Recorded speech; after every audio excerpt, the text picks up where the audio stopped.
আমরা গতকালকে লক্ষ্য করেছি আনসার বাহিনীর নাম করে কিছু সন্ত্রাসী সদস্য, আমরা বিশ্বাস করি ওখানে যারা ছিল তারা আনসার বাহিনীর সদস্য নয়, তারা হচ্ছে আনসার লীগের সদস্য, যারা তাদের সময়ে জনগণকে সেবা না দিয়ে ওই লীগকে সেবা দিয়ে এসেছে, যারা যোগ্যতার ভিত্তিতে সে স্থানটিতে না এসে লীগের তোষামত করে পা চেটে ওইখানে এসেছিল।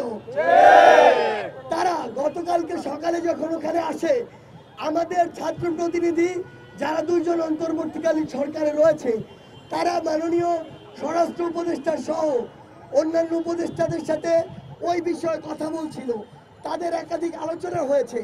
এরপরে আমি এবং হাসনাত আব্দুল্লাহ আমাদের স্বাস্থ্য এবং আমাদের যারা আহত ও শহীদ ভাইরা রয়েছেন তাদের বিষয়ে কথা বলতে মাননীয় স্বাস্থ্য উপদেষ্টার কাছে যাই, এবং আমরা যখন বাইরে ওই কিছু আনসার সদস্যদেরকে দেখি, আমরা তখন তাদের বিষয়েও কথা বলতে মাননীয় স্বরাষ্ট্র উপদেষ্টার কাছে যাই।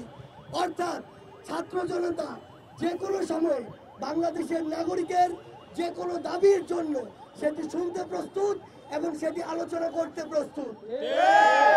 কিন্তু আমরা যখন তাদের একটি টিম সচিবালয়ের ভিতরে নিয়ে এসে সকলের সাথে কথা বলার ব্যবস্থা করলাম, দুপুরে একবার কথা হয়েছে, সন্ধ্যায় একবার কথা হয়েছে, তারা কনভিন্স হয়, তাদের অধিকাংশ দাবি মেনে নেওয়া হয় এবং বাকি দাবিগুলোর জন্য যৌক্তিকতা বিবেচনায় কিছু সময় চাওয়া হয়। তারা কনভিন্স হয়ে যখন বাইরে কথা বলতে যায়, তখন সকলে নয়, ওইখানকার কতিপয় আনসার সদস্য তারা এটি মেনে নেয় না। অর্থাৎ তাদের উদ্দেশ্যই ছিল দাবি মানা বা না মানার সাথে কিছু নয়, তাদের উদ্দেশ্য ছিল সচিবালয়কে অবরুদ্ধ করে দেশকে অবরুদ্ধ করার চেষ্টা করা। সেই জায়গা থেকে আপনারা ইতিমধ্যে জেনেছেন যে ওইখানে আনসার লীগের যারা নেতৃত্ব দিয়েছে তাদের মধ্যে প্রধান যিনি ছিলেন তিনি এর পূর্বে স্বেচ্ছাসেবক লীগের একজন নেতা ছিলেন, এবং সেই স্বেচ্ছাসেবক লীগের নেতা সহ অসংখ্য পা-চাটা পেটুয়া বাহিনী আনসারের নাম করে গতকালকে আমার বিশ্ববিদ্যালয় সহ ঢাকার অসংখ্য ছাত্র ভাইদের উপরে অতর্কিত রক্তাক্ত হামলা চালায়। আমরা জেনেছি যে এর পূর্বে যিনি এই আনসারের ডিজি ছিলেন তিনি একজন আওয়ামী লীগের মদতপুষ্ট পা-চাটা ডিজি ছিলেন। আমরা আমাদের জায়গা থেকে স্পষ্ট করে বলতে চাই, ওই পা-চাটা ডিজিকে এই ছাত্রদের উপরে রক্তাক্ত হামলার জন্য অবশ্যই বিচারের আওতায় আনতে হবে।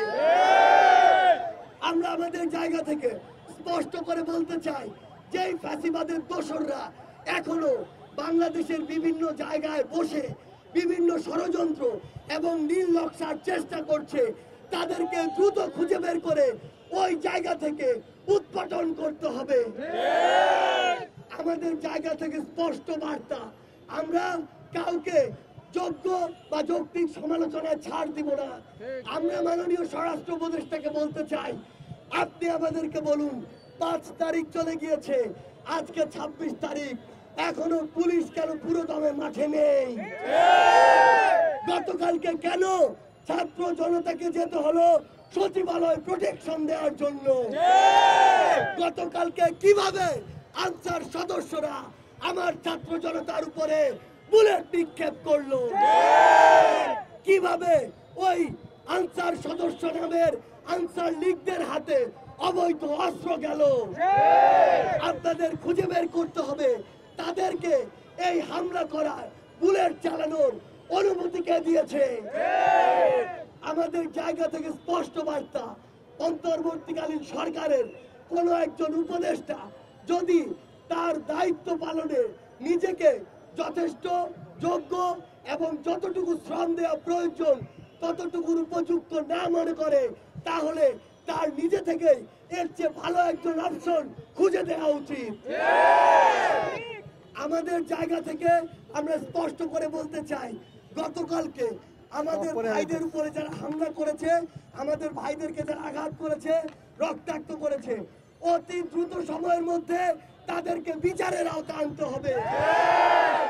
যে সকল আনসার লীগের সদস্যরা গতকালকের চক্রান্তের সাথে জড়িত ছিল এবং গতকালকের এই যে প্রোগ্রামটি ছিল এটিকে একটি চক্রান্তে নিয়ে যাওয়ার জন্য যারা ওইখানে সক্রিয় অংশগ্রহণ করেছে তাদেরকে এই সকল প্রকার আনসারের সুযোগ সুবিধা থেকে অব্যাহতি দিতে হবে।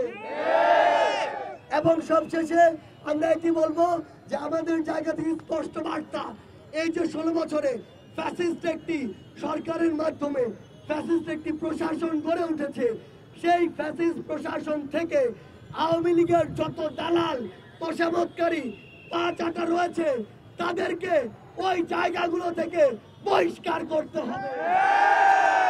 এবং পরিশেষে আমার ছাত্র জনতা ভাই বোনদের উদ্দেশ্যে একটি কথাই বলবো, যদি যে কোনো সংকট তৈরি হয় ওই ষড়যন্ত্রকারী ওই শকুনেরা যদি কোনো ষড়যন্ত্রের নীল নকশা করে কিংবা আমরা যদি এর মধ্যে কোনোভাবে আপতিত হই, গতকালকে যেভাবে আপনারা সমুদ্রের ঢেউয়ের মতো গিয়ে সকল চক্রান্তকে নস্যাৎ করেছেন, আগামীতেও 5 মিনিটের অ্যানাউন্সমেন্টে এমন করে সকল নীল নকশাকে আপনারা ধুলোয় মিশিয়ে দিবেন।